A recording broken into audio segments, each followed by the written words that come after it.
Un buon pomeriggio a tutti amici appassionati di calcio dilettantistico, siamo in diretta dal campo Salvatore Favazza di Terrasini per commentare la sfida valida per il ritorno dei 16esimi di Coppa Italia di promozione siciliana. Oggi si affrontano Borgetto, Giardinello e Alcamo FC. Angé alla prima, da titolare, arrivato da poco, l'ultimo acquisto della sessione estiva / autunnale di calciomercato, perché in queste categorie soprattutto il mercato non finisce mai. Subito un'occasione per l'Alcamo con Messina, poi Rosselli a prolungare, Badù,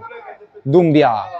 arriva Messina, il giocatore più pericoloso dell'Alcamo, la mette in mezzo ancora per Dumbia, si può girare e calciare, bella coordinazione dell'11 che va fino in fondo, poi il passaggio non la libera nessuno, il tiro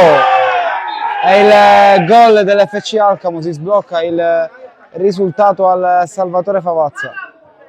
Punto di battuta. Valle, cross è buona per De Luca e poi non ci arriva neanche il Rosone. La giocata verticale del numero 8 per Messina, avanza l'ex attaccante di Aspra e Parmonvalle, poi il cross sul secondo palo e c'è male di Piazza, si divora il 2-0 Failla. Pellitteri, lancio per Rosone, controlla col petto, è ritornato sulla sua corsia di sinistra, scrozzo, Anelli, la gioca per Alfano, il cross respinto alla retroguardia bianconera, impreciso, poi il recupero di Rosselli, avanza il 10, la palla per Rosone, la lascia passare per De Luca, avanza Rosone, è buona per Scrozzo, davanti al portiere, il gol di Sandro Scrozzo, il pareggio del Borgetto Giardinello al minuto 19. Rosselli è buona sul secondo palo per Rosone, 2-1, partita ribaltata, il gol di Totò Rosone.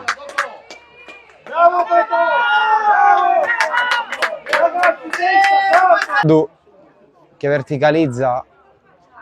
Dumbia, buona trama dell'Alcamo che avanza,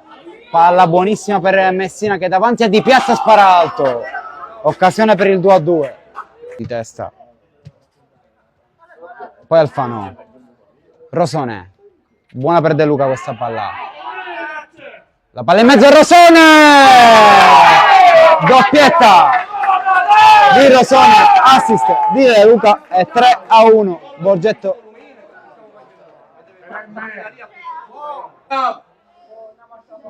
Il punteggio totale di 4-2 tra andata e ritorno. Ancora Angé,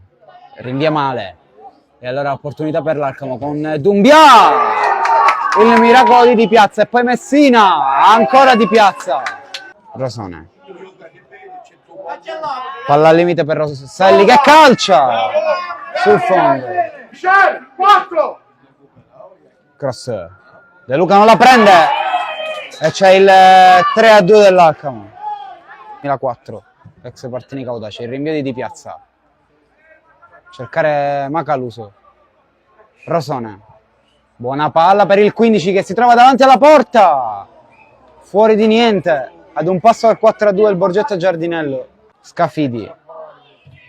Randazzo, buono il tacco di Macaluso a liberare Alfano, c'è Rosone in mezzo, Alfano tira, la parata di Misseri, era solo Rosone, salta Macaluso, salta anche Rosone, la prende Alfano, palla per Rosone, zona tiro, finta ancora, e poi per 5 mani, respinta Alfano, salta il portiere, fuori gioco, ancora 1 contro 1, Rosone per Alfano, che poi la gioca al limite per Macaluso, palla per Rosone, 5 mani, zona tiro, torna da Rosone, non c'è niente, rigore, Rosselli col destro, la parata di Misseri, la chiusura di Scafidi, triplice fischio, vince il Borgetto Giardinello e vola agli ottavi di finale di Coppa Italia promozione.